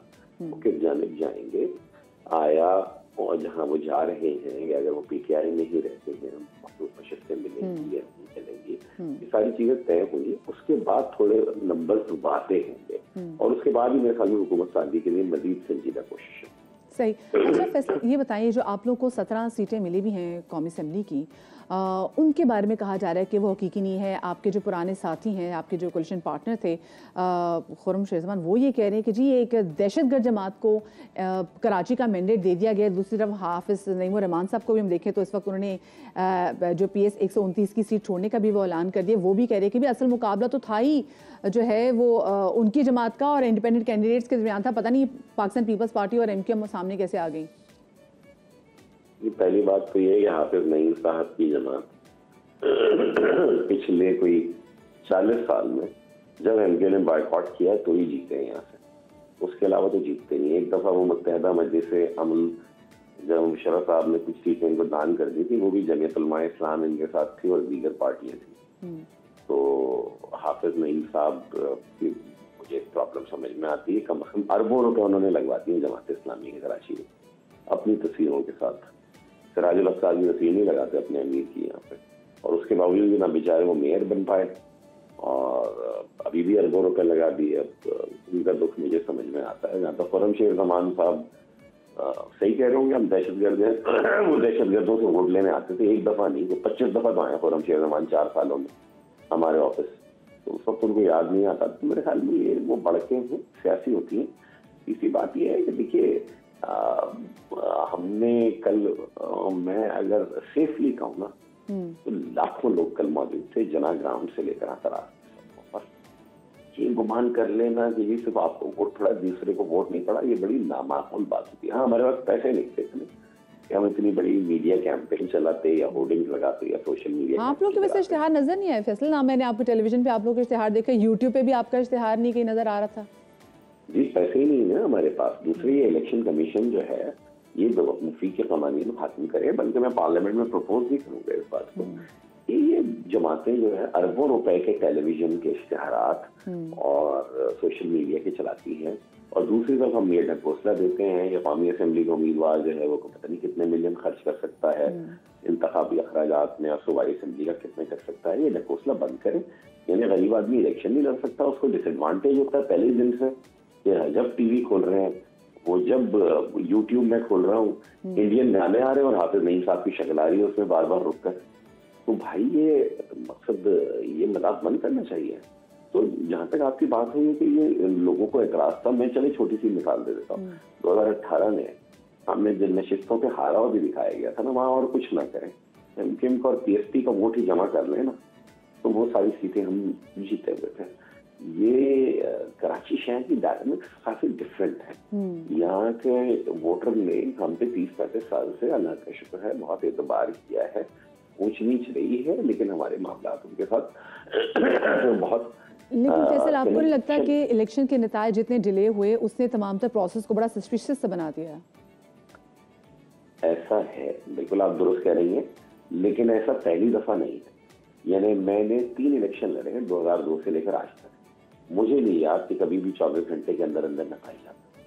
2018 में तो 3 दिन के बाद नताई जा रहे थे, और उस पे जो है लोग सर के ऊपर जो है वो सलमा सितारे जोड़ रहे थे। अभी 2 दिन भी नहीं हुए, 1.5 दिन के अंदर आए तो उसी सर में राख डाल रहे हैं। ये प्रोसेस है। कभी आप तस्वीरें तो देखें ना, वीडियोस तो देखें कि जब वोटों की गिनती हो रही है तो क्या हालात होते हैं। यहाँ जिन स्कूलों में बेचारे वो लकड़ी की बेंचों के ऊपर से डाइनिंग का अमला सुबह से बैठा होता है, सिर्फ सुबह से नहीं बैठा होता, 1-2 दिन पहले उनको स्कूलों में लाके उनको रख दिया जाता है। वो रात भर वहीं होते हैं, सो नहीं पा रहे होते हैं। सुबह से 8-9 घंटे तो वोटिंग का टाइम होता है, वो हैक्टिक होता है। उसके बजाय आप पोलिंग एजेंट बैठे हैं, उनके सामने वोटों की गिनती करवा रहे हैं, सॉर्टिंग करें। 45 उम्मीदवार हैं, 45 कतारें बनानी पड़ेगी आपको। एक पूरा प्रोसेस है। कोई पोलिंग एजेंट लड़ रहे हैं, वो कोई वोट चैलेंज कर रहे हैं, एक प्रोसेस, उसको फ्लॉलेस होना चाहिए। लेकिन ये किसी सियासी जमात के तो हाथ में नहीं, इलेक्शन कमीशन के हाथ में, मुस्तकिल इलेक्शन कमीशन और मुस्तकिल इलेक्शन कमीशन का अमला हो भारत के तरीके से यहाँ पर भी, जो महकमा सेहत के मुलाजमीन ना आए, महकमा तालीम के मुलाजमीन ना आए, वापदा के मुलाजमीन ना आए, बल्कि वो इलेक्शन कमीशन के मुलाजमीन। सही, ठीक है, बहुत शुक्रिया जी। फैसल सब्ज़वारी साहब हमारे साथ मौजूद थे। आप लोगों से इजाज़त देने का वक्त हो गया। आप लोग अपना बहुत सारा ख्याल रखिएगा। शाद रहिए, बात रहिए, कल हाफिज़।